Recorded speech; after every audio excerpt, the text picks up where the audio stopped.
This is the 2021 Coachmen Crosstrail, model 22XG. It's sitting on a Ford E350 chassis. It's got a 55-gallon regular unleaded gas tank, 7.3 V8 engine.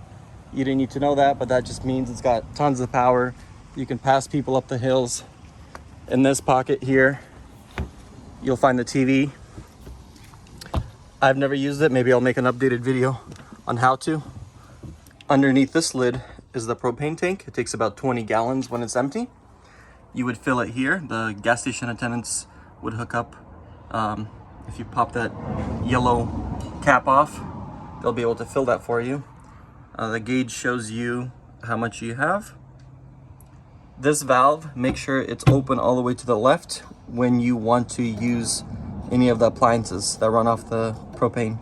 When you close it to the right, it'll shut off all the gas to the interior of the RV. So make sure this is open if you want to use the oven, the stove, the gas furnace, or the gas line that I'm about to show you for the barbecue. This little plug you don't need to worry about. That's to hook up an external solar panel system. You don't need that because it's already got a solar system up on the roof. That's been upgraded. This is a port where you can hook up a hose. You can rinse off your feet, get your hair wet. That hose is located on the other side. I'll show you that in a second. You got a GFI here on this side. This hose is actually located right below it, not inside here. This is for hooking up portable barbecue systems or grills. This line feeds off of the propane tank there. This bumper is intentionally hollow, or if you need an additional length, I should say, of hose for dumping the gray and black water. This is the passenger side. And I should mention that there are two sets of gates that you have to open. You got one here, you'd pull it this way, and you got one here towards yourself. That will open the gates and all the fluids will start coming at you. What I like to do is I like to dump the black water tank first and then flush it down with the gray water. Basically, open up the black water first, flush all that out, and then release the gray water. Now you got two sets of gates, one on the passenger side, and when we come here to this side, you'll see another set of gates. It's just a safety feature to where you can't accidentally open one. This also, you kind of pull them towards yourself. You'll find this red hose. But once you take that cap off, you basically just latch these teeth onto those little stubs there. You just put it on, just like so. This is the storage tank where I keep the jack. The spare tire is right below this bumper. It's hard to see it, but it's right there. Probably not going to use that. Hopefully you don't. There's the 1-800 numbers you can call. They'll be able to help you out better. Emergency fill kit, plugging holes in the tires. I'll have a jump pack here with a tire inflator just in case. Here's that hose I was talking about that you plug in. If you're wondering what this is basically this plastic expandable legs. They're tall on one side and short on the other side. It's basically just when you set it up, it gives you like this gravity feed. This is the end that would plug into your dump station. This is not the end that plugs in there. Regular unleaded fuel. Here we got continuous power. So if you're at a campsite, you want continuous power without running the generator or anything like that, you'd plug it in here. You got this extension cord. The yellow side goes in. Snaps in very easily, as you can see. You just have to line up these holes, and it's kind of hard to do it with one hand. And you screw that on. That light should turn on, meaning it's plugged in. This is the end that would plug in to your campsites. Leave this little protector on here. This will tell you, this is a surge guard. It tells you if the campsite is wired correctly. Hopefully it is. I do have an adapter If the campsite does not have this style of a plug-in, this little guy has a 110 adapter. It'll be in this storage tank somewhere. In this tank, you got a hose. I use this hose to plug in at the campsites. Most of the time they do have a hose, but if they don't, there you go. This is a city water connection. So the left lower means you can hook up to the campsite for continuous water flow. So that means you will not be feeding from the tanks from the RV. That's what this plug-in here is for. So here you would use this side, which is the bottom right side, to plug in and fill up the tanks that are on board the RV. So this tank is 41 gallons of fresh water. It's located underneath the couch. When you are done dumping, right before you disconnect, go ahead and plug in here. This is a tank flush. It says tank flush. It's right in the middle, the top. You plug in your hose here. This has like this revolving nozzle inside the tanks that sprays water, and it flushes and cleans the tanks. This is where your generator is located. Generally, you don't need to worry about anything. I should mention that the keys are color coordinated. There's 3 little keys and 1 key for the actual RV to start the engine. The 3 little guys, they are for all these storage compartments, but the keys are color coordinated. There's one that's just black. That black one is for this door. You'll see it when you have it in your hand. As we walk inside here, you'll see the patio light. It basically turns that on. You got the cap light. The cap light is for the front of the unit. Your entry light is the next one. That basically turns on these entry lights here. Then you got your awning extension. So basically that extends your awning. You got to remember, when the awning is fully extended, or when it starts to extend, you won't be able to start the engine on the RV. That's a safety feature, so you don't drive off accidentally with the awning extended. When you're closing the awning, it's really important to kind of keep this door open, because it catches just the way they designed it. It's poor, and it catches right on that lip there. You can see it already got smashed a couple times. When it's time to retract the awning, you simply retract it in the opposite direction. And you keep an eye on it to make sure it doesn't hit this door. I should mention that if you overextend the awning, it'll just start rolling up on itself in the opposite direction.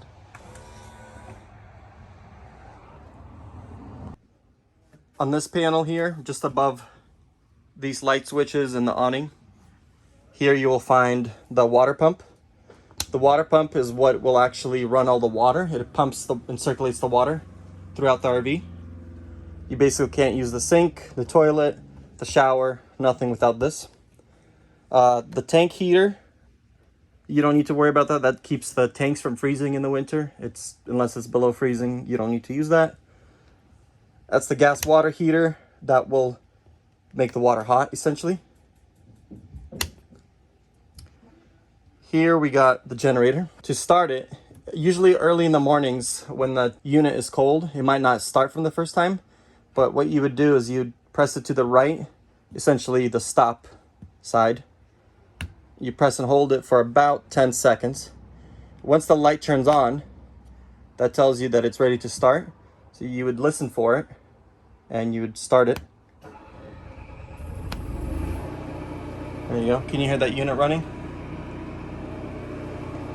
When the light is blue, that means the generator is running. Sometimes when you're driving, you can't hear the generator because of the road noise. But one way you would know the generator is on is this light would be blue. To turn off the generator, you just press and hold for, 2 seconds. That'll turn it off. When the unit is warmed up, you really don't need to prime it. You can just go ahead and start it. Now you've noticed I pressed the stop button for 10 seconds. Or this prime button, it essentially does the same thing. In the mornings, once again, when it's cold, you need to prime the generator before you can start it by holding down the stop for about 10 seconds until the light turns blue, or hitting this generator prime until it turns blue. Either one works. This shows the hours on the generator. It's got 70.3 hours right now. Here you have your panel that shows all the tanks. LPG is your propane. When you click on it, you can see that it's got 4 bars. It's full. Your batteries are full. Then you got your freshwater tank, your black water tank, and your gray water tank. It would show you the level. Let's check the freshwater. Oh, 3 bars. We'll have to fill that up. Let's take a look at the Wi-Fi Ranger. When you turn on the Wi-Fi Ranger, it takes 1 to 3 minutes for it to kick in. The sticker and the passwords are located right here on this cabinet. You'll find this network that you can log on to from your phone, from your laptop, whatever it is you're using. This is the password to connect to it. This is the control panel. The control panel is where you would access all the networks in your area with Wi-Fi. So if there's a motel or a campsite with a Wi-Fi connection, they would show up in this control panel. To access this control panel, you basically go into your browser and punch in these numbers as if it's a website. Instead of www, you would enter these numbers. It would take you to a panel that lists all those networks from strongest to weakest, and you would choose one and connect to it. So entering this password does not automatically connect you to the internet. You actually have to go into this control panel to join a Wi-Fi. The Wi-Fi Ranger, all it does is boosts the signal. So if the signal is far away, this would basically increase that strength of it. Right below all these control panels, you'll find this little circuit breaker, if you will. It's in the on position. Turning it off basically shuts everything off. I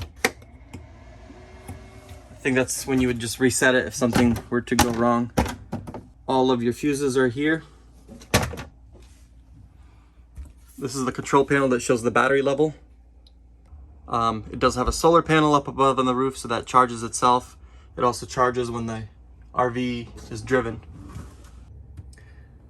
Below the awning button is your refrigerator. When you flick it on, you'll hear that beep, and that blue light would turn on. You'll notice the setting is on 5. 5 is the coldest setting. As you go down, 1 is the warmest setting. If you don't want your ice cream to melt, I would probably just set it to 5. Got your freezer and your fridge. I should note that the fridge does not need the generator or the electricity plugged into the unit to work. What you do need the generator for, if you don't have any power plugged into it, is to run the microwave and the AC and heat system here. This is the ceiling AC unit. It works really nice. The control panel for it is in the back. All the settings are in here. You got your different modes. You got your cool, which is the AC. Your heat pump, which is the heater. Heat pump and furnace. The furnace runs off the propane. I believe it's that unit there that blows the heat. So the heat would come from here, and then your heat pump from there. For now, I'll turn on the AC because it's warm. You got your light switch. This little tab here is what releases the bed. You got one on either side, on this side and on that side. Once both are released, the bed will come down.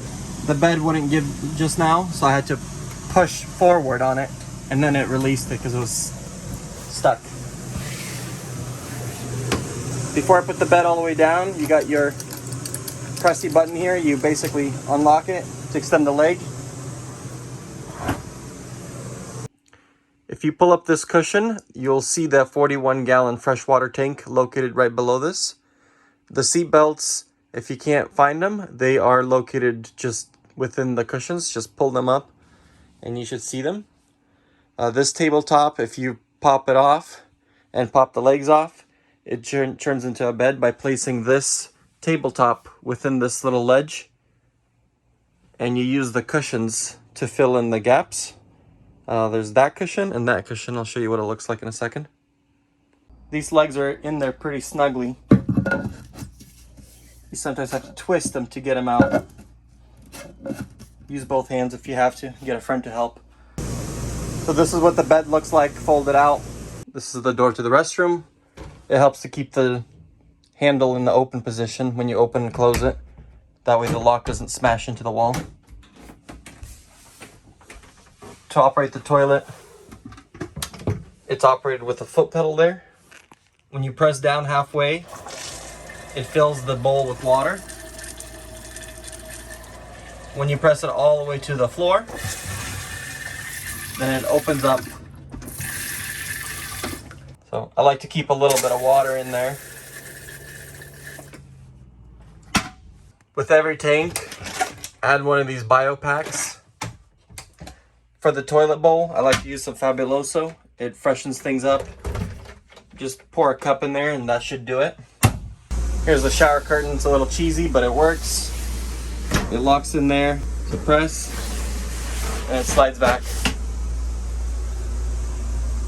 When I use the shower, what I like to do is bring this down. Bring it down so it doesn't spray you in the face. I turn on the hot water, the cold water, I mix it, I make sure I got the right temperature. Be careful because it can get really, really hot. So you don't want to blast the hot water off the bat. To use the stovetop, you simply turn on the gas and you create a spark by turning this clockwise. If you're not getting this to work, you're either out of propane or that knob is turned to the right. Make sure it's turned all the way to the left to keep that knob open. So both of these chairs swivel 180 degrees. To operate them, you just pull on this lever here. There's another one here, it's missing that little indicator, but it's just a lever here in the corner. You pull on it. It pulls the chair around.